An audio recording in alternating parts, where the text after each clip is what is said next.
एक नौकरी पेशा वाले लड़के के लिए दो चीजें बहुत ही मायने रखती हैं। पहली वक्त पे पगार और दूसरी इतवार। पगार इसलिए क्योंकि महीने भर का उस राशन की दुकान का जो उधार है उसको नक्की करना होता है, और दूसरा इतवार। इतवार मतलब कि छुट्टी, और ये छुट्टी यदि सप्ताह में सिर्फ एक बार मिले, उस छुट्टी को 24 घंटे के दिन को 48 घंटा जीने का मन करता है। और यही छुट्टी यदि किसी त्योहार के बीच आ गिरे तो उन छुट्टियों को मनाने के लिए हम लोग अक्सर घर चले जाते हैं। वो शहर से घर तक जाने का जो सफ़र होता है उसको मैंने एक कविता के माध्यम से उसको संजोने की कोशिश की है। वो कविता मैं आप लोगों तक सुनाना चाह रहा हूँ। उस कविता का जो शीर्षक ही है वो ही बहुत ही खूबसूरत है, जिसका शीर्षक है घर जाने की। नमस्कार दोस्तों, मेरा नाम नवल साहू है, कविताएं लिखता हूँ और ये कविता आप तक ये रही, सुनिए। टिकट में छपी तारीख जितनी नजदीक आती जाती है, बेसब्री और बढ़ती जाती है घर जाने की। धीरे धीरे कपड़े इस्त्री करके रख दिए जाते हैं, कुछ भूल न जाए उस दिन, जल्दबाजी रहती है घर जाने की।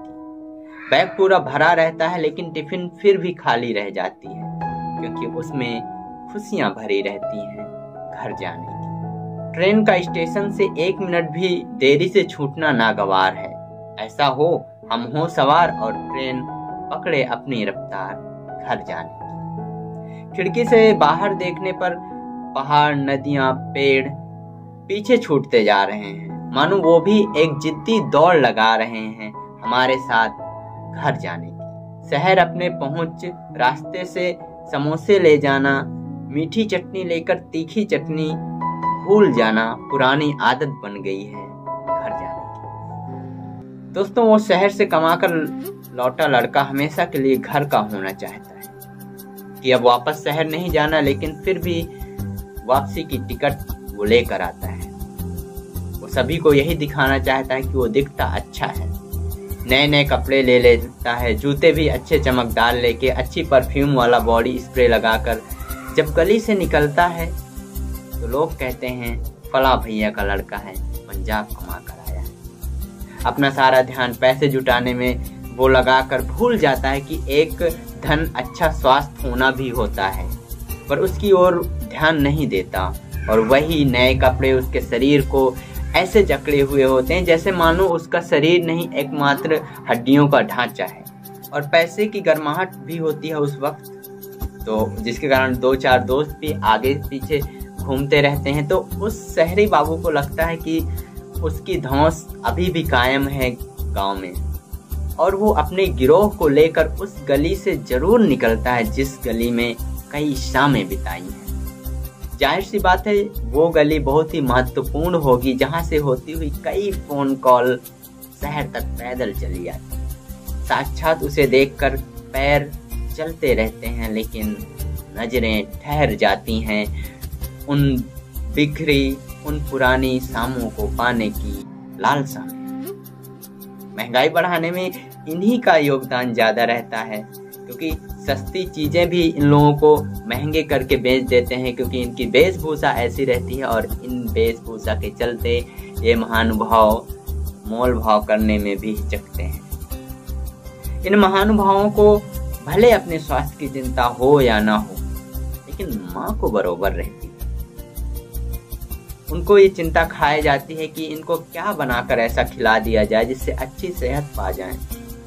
लेकिन फिर भी जो माँ उस छोटे समय अंतराल में जितना हो सकता है उतना बनाकर खिलाने की कोशिश करती है, और सोचती है मन ही मन कि बहुत कच्ची उम्र में परदेश भेज दिए इनको, जिसका नतीजा ये।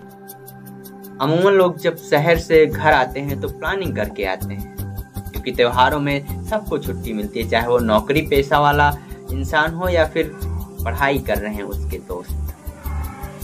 त्योहार बीतता है, लोग वापसी होने की तैयारी में लग जाते हैं। आते भले एक साथ, लेकिन जाते अलग अलग ही हैं। अब इन दोस्तों में कई मेल दोस्त भी होते हैं और कई फीमेल। जो कोई पहले जाता है, बाकी बचे हुए दोस्त उसे बस स्टॉप तक छोड़ने जाते हैं। वहीं का ये वाकया है जिसे मैंने कविता के रूप में लिखने और उस शाम को बांधने की कोशिश की है। ये वाकया वो प्रेमी जोड़े का है जो अब लगभग बिछड़ने वाले हैं। तो सुनिए, दिन छटा रात अड़ी हुई है, क्या वही है महबूबा जो मेरे सामने खड़ी हुई है। जाओ कोई बता दो उसको, आशिक यही है तुम्हारा, हो रही सांझ छुप जाए कहीं न बेचारा। दिन छटा रात अड़ी हुई है, दिल की बातें अभी दिल में ही पड़ी हुई है। बस को तेरे घर ले आऊं, रुक जा कल साथ चले। बस को तेरे घर ले आऊं, रुक जा कल साथ चले। आजा तुझको बसा लूं पलकों तले। ये रात जल्दी होगी न पूरी, बात दिल की रह जाएगी वरना अधूरी। ढल रहा सूरज पंछी वापस आ गए, निकले आंसू जो आंखों में ही समा गए। रुक जाना ऐ सूरज तनिक सा ठहर जा, आ जाना वापस ऐसे छोड़ के न जा। दिन छटा रात अड़ी हुई है, कुछ तो है जो बस छोड़ खड़ी हुई है, ऐसा उसको प्रतीत हो रहा है। लेकिन वास्तव में क्या है सुनिए।